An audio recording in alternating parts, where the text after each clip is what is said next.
Hello, everyone, and welcome back to our Diversity and Inclusion Speaker Series. Today we have Jordan Wilson, who is a player for York United.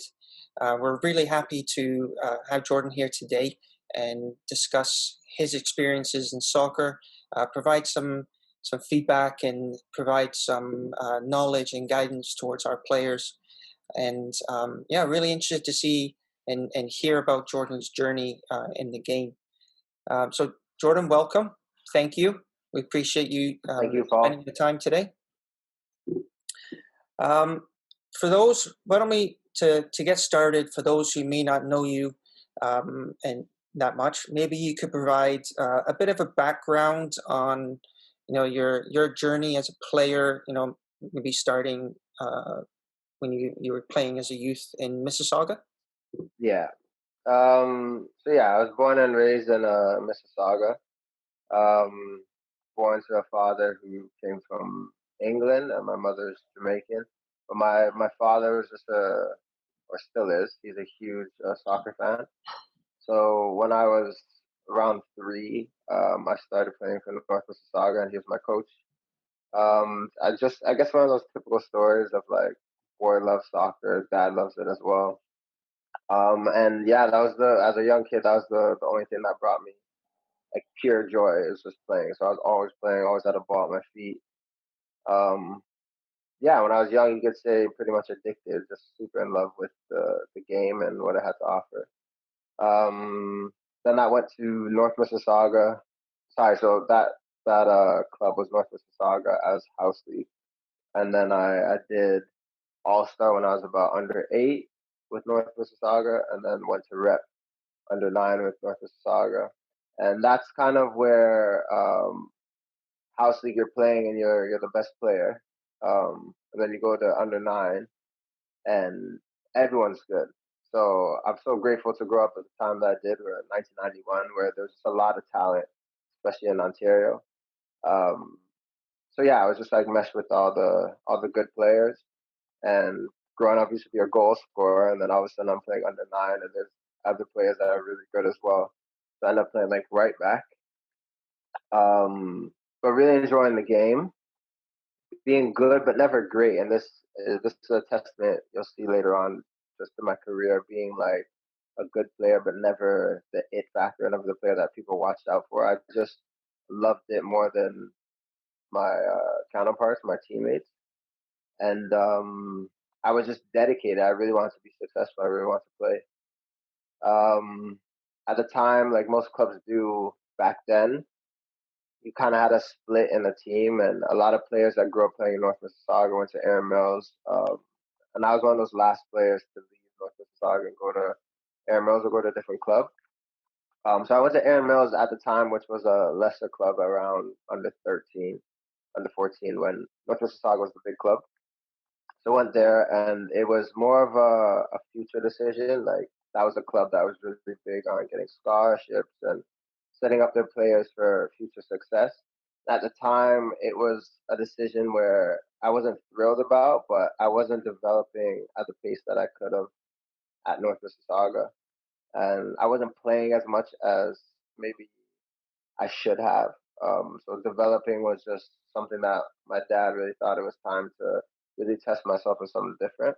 And so I ended up playing for Aaron Mills at about U13, and under 14, that Aaron Mills team won nationals in 2005. And ended up playing my club soccer, I guess, up until I went to university for Aaron Mills. So from U17, so U14 about U13 is about U17. I was at Aaron Mills, and that is kind of like my childhood club. That's when I really like clicked. That's great. And you said you went to university. Which university did you go Yeah. to? So I went to an NAI school. It's a school called Cornerstone University in Grand Rapids, Michigan. So there's different levels, obviously, like this D1, D2, D3. NAI is its own like division only. There's just like different rules within the school, but it could vary from within competition. So I went to a school that was really close, like 5 hours away from Mississauga, just across the border. But yeah, I had a great coach, Mark Bell, who was like a second father to me, and a former MLS pro, Steve Hertzman, as an assistant head coach, you could basically call him, who just fine tuned my game for the 4 years I was there. So for me, I had the best of both worlds in terms of I went to a smaller school, so I was a big fish in a small pond, but I also got that attention from a coach who did it at a high level, who played a position similar to mine and could fine tune my game and had no problem hitting 200 long balls after practice with me because he could still do it. Um, so yeah, I think my story is a bit different in terms of I didn't go to a big school, but I definitely had that attention and time to polish my game. Yeah, that's great. It's like you said, every player is different, right? In terms of choosing where to play after their club soccer, right? And it's great to hear the different stories of not everybody. It's not a straight line from A to B sort of thing, right? And it's everyone has to choose their own path. So I think it's great to hear that from you. So when you're finished your 4 years, what happened there? What was your plans? How did those plans go, and how did you continue to develop as a player, but also move into the next level of the game? Yeah, good question. For me, it's all nostalgia because that was about 10 years ago, and just a young kid trying to play. I think for me, I always knew I wanted to play professionally. It was just the journey or the steps to doing that that was always a bit hazy. Just being Canadian, and at that time too, there weren't an abundant amount of pros that were coming out of Canada. Of course, that happened, but it wasn't like how it is today in terms of we didn't have our own league. Um, yeah, so it was definitely difficult for me at that time. But I think what helped is I was on a travel team in the summer, Bridges FC, based out of Chicago, and it was my university's coach growing up. And so instead of coming back home to Mississauga for summers or working, I was playing with a travel team in Chicago, and we would go to different European countries and play pro teams at the time. Um, for some players that were older, it was trying to make connections so they could play pro. But for 18 or 19-year-old, 20-year-old kid, as I was, it was more to measure up my skills and really get beat. To be honest, just to show like, okay, this is what it is with professionals overseas that do it every day, and this is where you're at. So for me, I went on the first trip when I was 17, and it was like I was riding a bike and they were just driving Lamborghinis. Like they were just zooming past me. And I think for me that was a perfect timing because that was right before I was going to university. So instead of going to university as like a hot shot, like just leaving high school, I went like, yeah, I just spent the summer in Sweden, uh, Germany, Holland, and they were just doing whatever they wanted. So I'm good here, but I'm not as good over there. So really just honing on my craft and really work. So that humility really propelled me going forward. Then the next summer, with that same travel team, I was in Denmark, and my coach just told me to mark this player. I was playing right back, and this was a quick little winger. And yeah, I didn't know at the time that he was. They just bought him for such and such million, but I was just told to mark him. So I knew I had to play a half because it was just how things worked at the time. I was only playing a half that day, and I just marked him. It was just a bit dirty, and just if he went anywhere, he went to the touchline, I was there. If he went to go to the washroom, I was there with him. I was handing him toilet paper, like I was just on him. Coach at the time was like, "This kid's good. Like, how old is he?" And I was 18 at the time. He told my coach, the Danish coach told my coach, and at that time I was like, "Look, he's interested in me. It's time to go." Both of my parents are educators, and they're like, "Yeah, you're coming back. You're going straight to school." So the deal that I basically made with them, I said, once I graduate, once I get my degree, I'm off. Like I'm out of here. I gotta go pursue my dream. Yeah. So fast forward to my graduation. it was two weeks after I graduated. I had my brother was working in England, and I had some family, my mom's cousins and dad's uncles and whatnot over there in England. So I literally just went over there, not knowing anyone, and said like I'm gonna just try to make connections, try to play. So I was like, yeah, doing odd jobs, trying to make money as well, but yeah, just trying to find my niche, trying to find my way in. Um, Through fast forward just a couple of months of not playing, I played like Sunday league and like low level soccer, getting 20 pounds a week or whatever it was. I didn't feel like I could call myself a professional because I was playing like 13th division in England. Um, but through talking to whoever I was speaking to, like family, friends, and whatnot, I got in touch with an agent who got me in touch with another ex player who used to train players for the summer, and basically I had a trial with a League Two team. Um, and they were good, and I felt like I could hang with them, I could play with them. But they wanted a right back, and I was playing like D mid.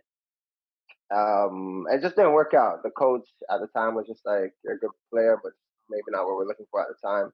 But it's funny how things work in soccer because a player from Denmark was on trial at the time, and he saw me and was like, "Wow, you do really well in Denmark." And I was like, I was there before when I was younger, but like just really don't have a connection there anymore. I'm not with that team. I'm 3 years older now. It's just I kind of like missed the boat in a way. And he just got me in touch with his agent. So I was running out of money. I said I'm going to go home for 6 months, and then in January I'm going to start again. And that's a whole story in itself. But basically, long-winded answer, but basically, I knew I had to graduate first, and then for me, the journey would begin. I knew I was willing to sacrifice whatever to play professional. Yeah, it's a great story.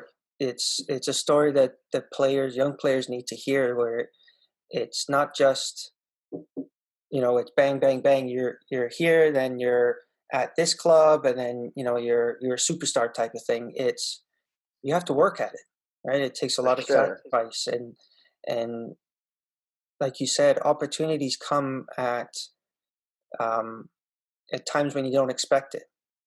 Right? Yeah, you're trying to make that team at the League Two level, but somebody else sees it, speaks to someone they know, and now you're in Denmark, and you're Definitely. and it's great to hear that. Um, Maybe we can go back a little bit in regards to your journey, and maybe focus on um, some of the areas that when we talk about our inclusion and diversity series have during while you're growing up at the club level, at the university, being in a different country and then moving countries again. um, did you find it difficult to, or did you have any difficulties being a black man and um, just being in a different environment? Did you come across that, whether it be fans, coaches, other players you're playing against? Is it? Can you talk about that at all?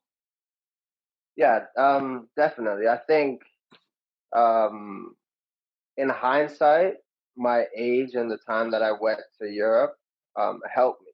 Just because if I had my wish and I was 18 in Europe, I don't know if I would have made it. Not saying to anyone who's young and wants to go to Europe or play professionally at a young age won't make it. You can do and exceed all types of limits that people might have on you. But I know for me personally, that time between 17 and about 21 gave me time to really figure out who I was and really just grow up. That's the first time that you're doing laundry for yourself. You're figuring out how to budget your money. Um, Going to class, whether you go to class or don't go to class, that's all on you. How you, how much you train, how much you party, all that is dependent on you and your values. Um, I think for me, the biggest shift when I went to England, it was different because it was just a melting pot in London, and it was only 7 months, and I was still with family, so I never went out. But I think a bigger culture shock was when I moved to Denmark to play professionally, because for me that's a country that is around 6 million people in the whole country. Um, and of course they have foreigners, but it's a predominantly Caucasian country that is really set in their ways. Um, and I mean set in their ways in terms of they have a certain type of culture that people just grow up following and people grow up doing. And if you don't really come from that type of culture, you are, even though I enjoyed my time there, you are definitely viewed as an outcast. Not belittled, but definitely it's different. It's hard to explain being Canadian because our culture is kind of intertwined. Um, there's definitely we can appreciate different nationalities a bit more than other countries. But I think in Denmark, for me, I was definitely made aware that I was black. I was definitely made aware that how life is normally for someone who has my skin color, and just I guess dealing with people being shocked that yeah, I have a mother and a father that are married, that I actually grew up having like a great education, that football or soccer, sorry, is not my only means of income. Like I could have done something else. I think breaking down those barriers, and constantly being challenged, or attacked, not attacked, but question about who I am and what I do, um, could have broken me, but it really does play a part in how do you want to be? Do you really know yourself? And are you really confident when you walk into a room? And no matter what someone says about you, are you still able to know who you are and be okay with that answer? So I think that was a challenge in itself, moving to Denmark, because I was never I always stood out. I never fit in. Naturally, even learning the language, um, for me was one of the hardest things to do, because I don't know if you've ever heard Danish, but it's wow, it's like people eating potatoes. Um, People with potatoes in their mouth trying to talk. That's what it sounds like. Yeah. But I was always aware that I was black, and I think that could. I always made a joke that I played defensive midfield, and I'm a bit of a hard, sometimes come late in fouls, and I always made the joke that yeah, I pick up a yellow card because if I foul someone, I can't just run into a sea of white people and maybe the ref gives it to my teammate. If I foul someone, you can see me. And it was just a joke, but it was more or less too that I was also in the limelight, whether it be good or bad. So I think that was an adjustment. And even till the last day that I was leaving there, it was never something that I completely got used to. I just learned to live with and still be true to who I was. Um, it kind of makes me think of the other part of not just the game, but life. And how did that affect your mental health? And maybe you could give some tips on, some of our players who may be going through something like that, or unfortunately may go through something like that. And how did you deal with it? What was, you said you had to live with it, but how did you manage that from a personal perspective? Yeah, I think one tip I'll definitely pay homage to is I've had the same best friend since I was three. I've had an older brother who played the game 5 years older than me. Have very good parents. I have a good support system. So I think for me, I was never someone who talked to a bunch of people about my struggles or my story. I was very private, still am to this day. But I always had a certain crew, a certain someone I could call once a week, twice a week, whenever it was, late at night, who would pick up my call and who would listen to me vent, listen to me just being a bit selfish for the 20 minutes or the hour, however long it took for me to just get however I felt off my chest. Um, I think as well it was important for me to, and I learned this a bit later in my life, but that because I'm a hard player on the soccer field, and because I go into tackles and seem indestructible and invincible when I play, it's also okay to and necessary to unwind and to also be soft, or and I use that word soft not as a belittling word, but just like just to crumble. If you need to be on your own and you need space for yourself, just to like be in your feelings and like let things marinate, subside, because it's not gonna last forever. But it is important not to just walk around and carry that weight all the time, whether it be a loss, whether it be racism in whatever form that might look like. I think it was great for me to have outlets to speak and say, but also to just give some time and let things subside and then kind of refresh and recharge my batteries. I think that was very important for me. Yeah, Yeah, I think that was the two things that. and that's great advice, and it just shows how important it is to have those supports. Like I said, whether it's family, friends, maybe it's teammates, and what what was it like? Did you feel the clubs you've played for? Um, did you feel the support there as well, or was that still a difficult thing to find from the leadership or the management type of thing at the professional club? Yeah, I think it was it was always it's always difficult to even speak about to right now, because I think that for me, I have a really like infectious personality. Like I can walk into a room and I know that people will like appreciate that I have a smile on my face, or just I take a liking to a lot of people, just like take an interest to them about their life and what they do. So I think outside of the color of my skin, people like me, but that also doesn't mean that they can't make certain comments, or they can't treat someone else maybe that they see um, in a way that isn't right. So I think I receive a lot of support, or I think I was a fan favorite. You can even say at my club, and that was just who I was. So I think people saw outside of my skin for sure, but I often wondered how people would treat someone who looked like me but who wasn't me, in terms of just off of initial interaction. Like if you meet someone who has the same complexion as me and you walk to them, would you treat them the same way they were treating me because they knew me? So I think I felt support, but I think I often wondered, is it because of the way that I was just infectious and I was really invested in fans and into the community, and just being there for so long. So I was there for the good and the bad.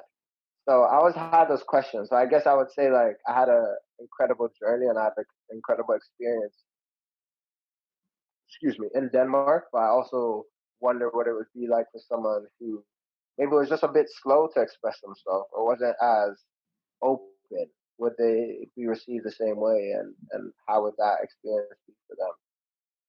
Yeah, and am I right in saying from Denmark you went to Norway? No, I was only in Denmark for 5 years, so that was the only country that I could say that I had a professional career. Even though England was kind of like what catapulted Denmark in a way, but Denmark was where I played for 5.5 years. Oh, okay. And then back to back to Canada and the CPL. Yeah, so that just happened this fall, or the summer when I moved back, and then I signed in the fall. Yeah, and so how's that been in terms of soccer? Personally, um, what's that journey been like for you?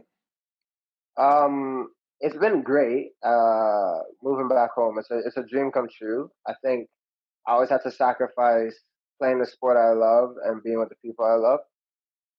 That was always a choice that had to be made. And even though I enjoyed making the choice, um, I enjoyed going abroad every January whenever we had to do it. I would always be home for Christmas, but it became harder and harder each year because there were people that I really loved and I wanted to like watch me play or be around me or just spend time with them all the time.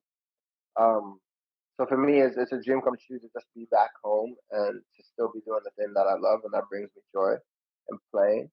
So I would say like I've loved moving back home. The other side of that is this is the only time in January in the past 6 years where I haven't like but I haven't been running and like can't basically feel my legs because of preseason. So there's like a flip side to it. But obviously it's because of the world and what's going on as well. But it is bittersweet because I miss football. I miss playing all the time. I miss my teammates in Denmark. I miss like the setup and how professional it was and how every day I was getting better at my goal and at my craft. Um, so it's a bit bittersweet, you could say, because I've signed now and I'm excited to be with York, but I haven't been with my teammates just because of the lockdown. Because so it's been 4 months of me signed, but I haven't really been able to get that work done with a team. And training on your own is necessary and also enjoyable, but there's nothing like forming your identity with your team. So I think I'm really excited to just get that going whenever whenever we're allowed to do that. Yeah, yeah, that's been, hard for everybody, and not just you as a professional athlete, but even our players, not being able to see, their teammates, their friends, their coaches, and have that, like you just mentioned, is that social interaction, right? Getting to know each other, getting to understand each other, playing together, and just learning. And have you found that difficult? Obviously, being a new player to the team, must maybe find it, or might make it even more difficult. But how do you manage that through the times we're going through right now? Because that's something we're trying to navigate. Is how do we keep the players still interested in the game, participating in the game, but also having that social interaction, being a good teammate, while we're all in front of a computer and not, with each other. So how do you navigate through that sort of thing? Um, yeah, I can't imagine any of your players just being young and not being able to play. Like I think for me, because I've grown up playing and I had a very good childhood playing so much that like I'm okay with a little bit of a break. I still miss it, but I can't imagine any 8-year-old, 12-year-old, 15-year-old, 17-year-old told to just like zoom and like just train by themselves. Just because the competitiveness and the camaraderie is so much a big part of playing soccer. I mean, if you want to do well individually, you probably play tennis. Like playing soccer is such a sport where you need other people and you need that interaction. And sometimes the best teams are the ones that get along the best. Not necessarily have the best players, but have the best, yeah, you could say best attitude or best chemistry within the team.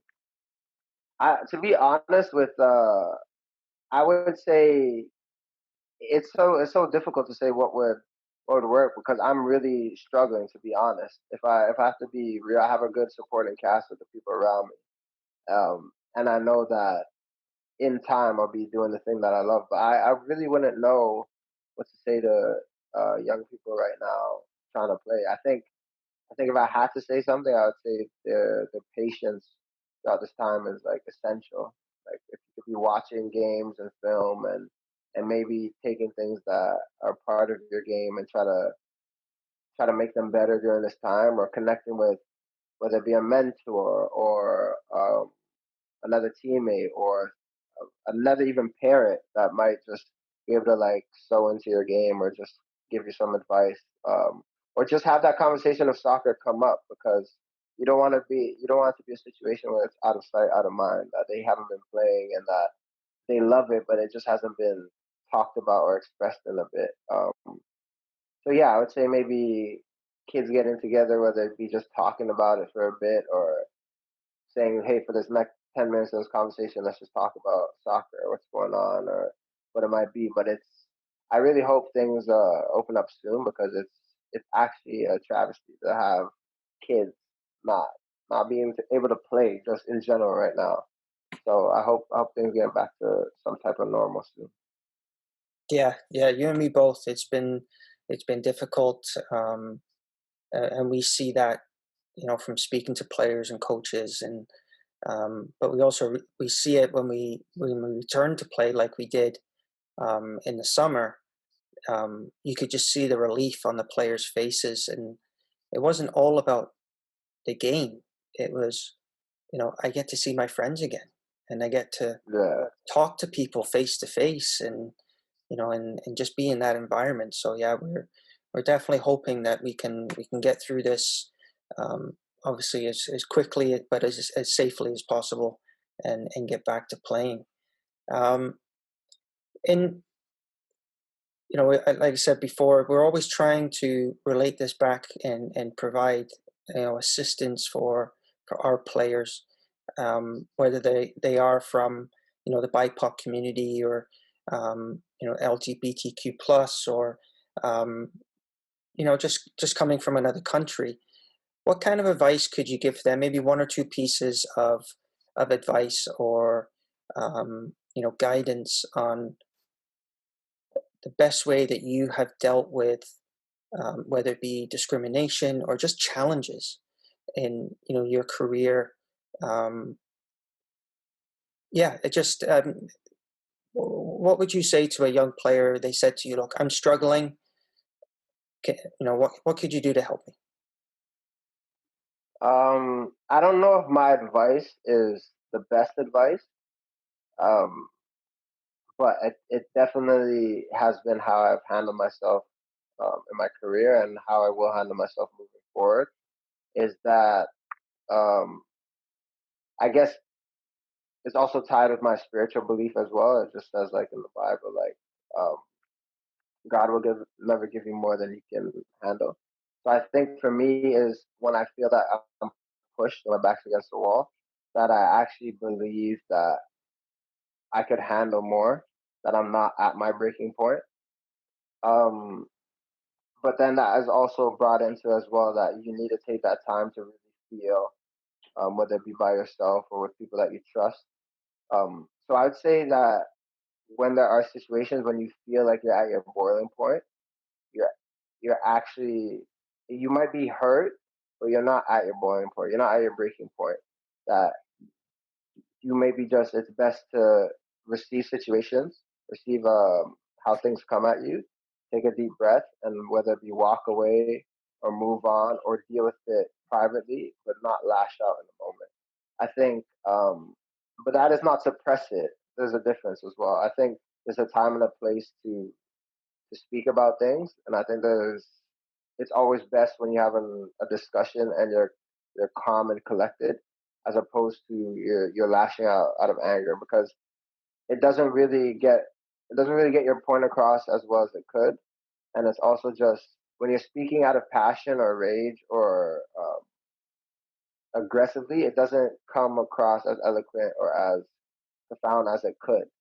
I think it's when certain things happen to you, it's best to process them before you act on it.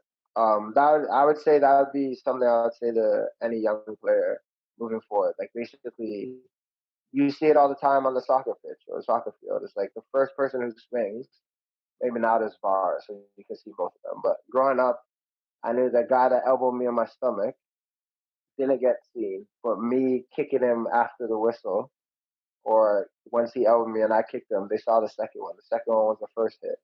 So I think it's important to not retaliate and not just to clap back as soon as things happen. My second advice uh, would say know who you are, and I think that it's just going through trials as well, and embracing that you're going to fail, embracing that anything in life, it won't always just be roses. It's going to be painful, and you're gonna feel down and out. But as I said in my first piece of advice, is that you can start again. You can redo things. You can take time to be humble and really introspective and then go at it again. So I think knowing who you are is someone could say something about you, someone could treat you a certain way. You actually know who you are. You know your worth. You know that you can you can do anything you put your mind to, and people will just always have opinions. So I think focusing on people's opinions is a lost cause. I don't even read comments or what people say. I actually choose one or two tidbits that I want to listen to for a moment, good and bad, and then I just try to reflect and flip that energy. So some people right now somewhere is saying Jordan shouldn't have left Denmark. His career is over. Someone somewhere is saying this, and I will take that energy, listen to it, and flip it, and be like, well, I know who I am. I know I have so much left in the tank. I have so much left I want to accomplish. So that person's energy, I receive it, but it's not going deep into my soul. It's not something that needs to be true. You determine how far you can go and how much you're worth. So I think those two things would be, I guess, advice I would give to someone up and coming. Yeah, that's amazing advice. Thank you. So I was asking about what the future holds for you. $1 million question. I know I definitely want to be involved with football, soccer. Um, it's just not something that I could ever really see myself giving up, whether it be broadcasting or coaching. I think 10 years from now, that's maybe something that I'd want to get into. For now, um, excuse me, I'm just excited to be back home and to just give back to my community, give back to the people I love, and most importantly, play the game that I love and just give all that I am to that. So, yeah, I think what's next is me doing well and me continue to have an effect on the people around me and just the game that I love. Oh, that's great. And on behalf of the club, we wish you all the best in not just the season ahead, which we hope will happen start in May, but your journey in the game, and we'll definitely be following and watching, and with that we'll make sure that we get your social handles up on the video, or so everyone can start to follow you and see what's going on with you, and we'll also make sure that the club gets over to York United games as well, and see you in person, and get to enjoy the game again.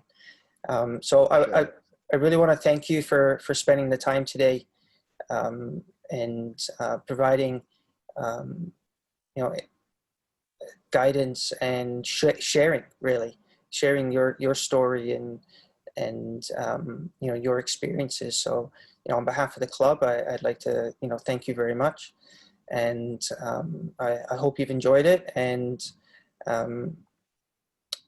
yeah, it's been great speaking with you, and we wish you all the best.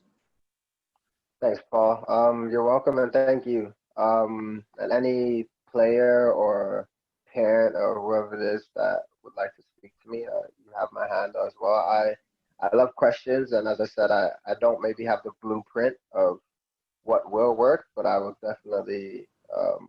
I love speaking to people who have a passion about the game, but just also connecting. So however that looks, if it's with a young kid who's trying to play, or uh, a young adult who's trying to go abroad. I'll never tell someone what they would want to or what they should do, but I will definitely provide advice and guidance on my experience or what worked for me or my opinion. But I also think everyone has an opinion. So if someone was to tell me at the start of 18, 19, 20 what I could and could not do, they would have been wrong. So I think for me, it's just important to have that dialogue to understand that, like, there are more than one ways to skin a cat. And yeah, so however I can help, I'm definitely here. It's great. Thanks, Jordan. Thank you.